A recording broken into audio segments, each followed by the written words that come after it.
ॐ वर्णानामर्थसङ्गानां रसानां छन्दसामपि मङ्गलानां च कर्तारो वन्दे वाणीविनायको। नारायणं नमस्कृत्य नरं चैव नरोत्तमं देवीं सरस्वतीं व्यासं ततो जयमुदीरयेत्। गुरुर्ब्रह्मा गुरुर्विष्णु गुरुर्देवो महेश्वर गुरुर्साक्षात् परब्रह्म तस्मै श्रीगुरुवे नमः। अखण्डमण्डलाकारं व्याप्तं येन चराचरं तत्पददर्शितं येन तस्मै श्रीगुरुवे नमः। बोलिए सियावर रामचंद्र भगवान की जय, राधावर कृष्ण कन्हैया लाल भगवान की जय, उमा महेश्वर भगवान की जय, गायत्री ब्रह्मदेव भगवान की जय, सद्गुरुदेव भगवान की जय, माता पिता गुरुदेव की जय, समस्त देवी देवतागण भगवान की जय, समस्त संतगण भगवान की जय, समस्त भक्तगण भगवान की जय। ओम नमः पार्वती पतये, हर हर महादेव। तो मित्रों और आप सभी श्री नरसिंह पुराण के श्रेष्ठ रसिक जनों, श्रोतागणों, अब तक हमने श्री नरसिंह पुराण की कथा को नियमित रूप से क्रमबद्ध रूप से श्रवण किया है, कीर्तन किया है, मनन किया है, भजन किया है। अब हम उसी क्रम में श्री नरसिंह पुराण के 29वें अध्याय की ओर कथा को अग्रसर करते हैं। आप सभी श्रेष्ठ श्रोतागण, रसिक जन भगवान श्री नरसिंह जी के श्री चरणों में दृढ़ भक्ति रखते हुए कथा का श्रवण करें, कीर्तन करें, मनन करें, भजन करें। बोलिए श्री नरसिंह भगवान की जय। तो श्री सूत जी कहते हैं कि हे भरद्वाज, शांतनु के योजन गंधा से विचित्रवीर्य नामक पुत्र उत्पन्न हुआ।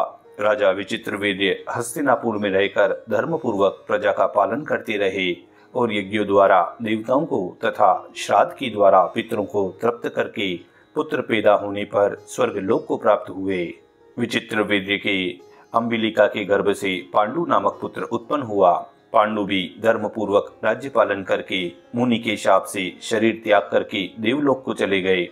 उन राजा पांडु के कुंती देवी के गर्भ से अर्जुन नामक पुत्र हुआ। अर्जुन ने बड़ी भारी तपस्या करके शंकर जी को प्रसन्न किया और भगवान शंकर से अर्जुन ने पाशुपत नामक अस्त्र प्राप्त किया और स्वर्ग लोक के अधिपति इंद्र के शत्रु निवात कवच नामक दानवों का वध करके अग्निदेव को उनकी रुचि के अनुसार खांडव वन समर्पित किया।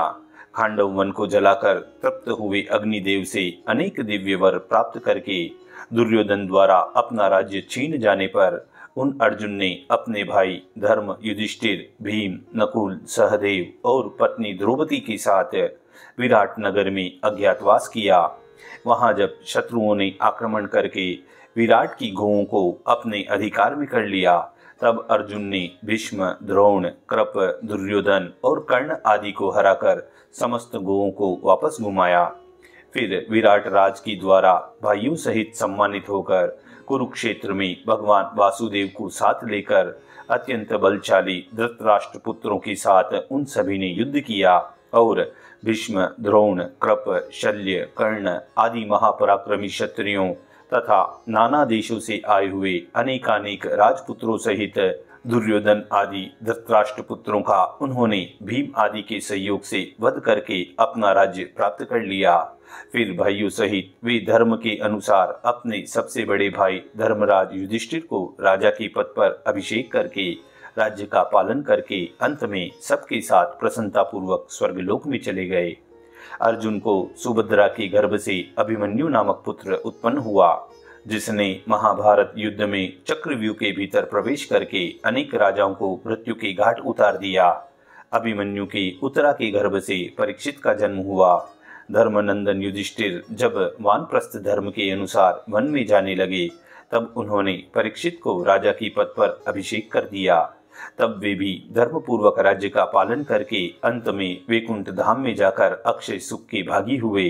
परीक्षित से मातृवती के गर्भ से जन्मेजय का जन्म हुआ, जिन्होंने ब्रह्म हत्या के पाप से मुक्त होने के लिए व्यास शिष्य वैशंपायन के मुख से संपूर्ण महाभारत आदि से अंत तक सुन रखा था। वे भी धर्मपूर्वक राज्य का पालन करके अंत में स्वर्गवासी हुए। जन्मेजय को अपनी पत्नी पुष्पवती के गर्भ से शतानीक नामक पुत्र प्राप्त हुआ।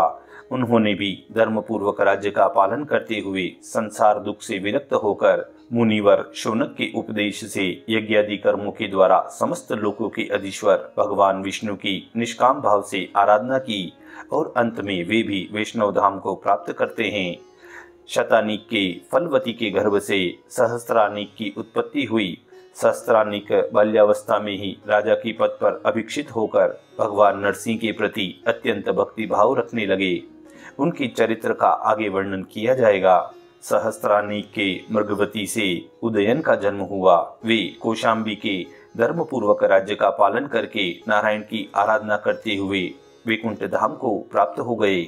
उदयन के वासव दत्ता के गर्भ से नरवाहन नामक पुत्र उत्पन्न हुआ। वह भी न्यायतः राज्य का पालन करके स्वर्गलोक को प्राप्त हुआ।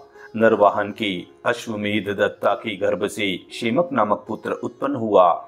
शेमक राजा के पद पर प्रतिष्ठित होने के पश्चात प्रजा का धर्म पूर्वक पालन करने लगे। उन्हीं दिनों मलेच्छों का आक्रमण हुआ और संपूर्ण जगत उनके द्वारा पद दलित होने लगा। तब वे शेमक ज्ञान के बल से कलाप ग्राम में चले आए। जो उपयुक्त राजाओं की हरिभक्ति तथा चरित्र का श्रद्धा पूर्वक पाठ या श्रवण करता है, वह विशुद्ध कर्म करने वाला पुरुष संतति प्राप्त करके अंत में स्वर्गलोक में पहुंचकर वहां सुदीर्घ काल तक सुखी रहता है। इस प्रकार श्री सूत जी और भरद्वाज जी एवं अन्य ऋषियों के मध्य में सुंदर संवाद हुआ और इसी संवाद के अंतर्गत श्री नरसिंह पुराण के 29वें अध्याय की यहाँ पूर्णता व समाप्ति होती है। इति श्री नरसिंह पुराणे शांतनु संतति वर्णनम नाम 39 पूर्णः। बोलिए श्री नरसिंह भगवान की जय।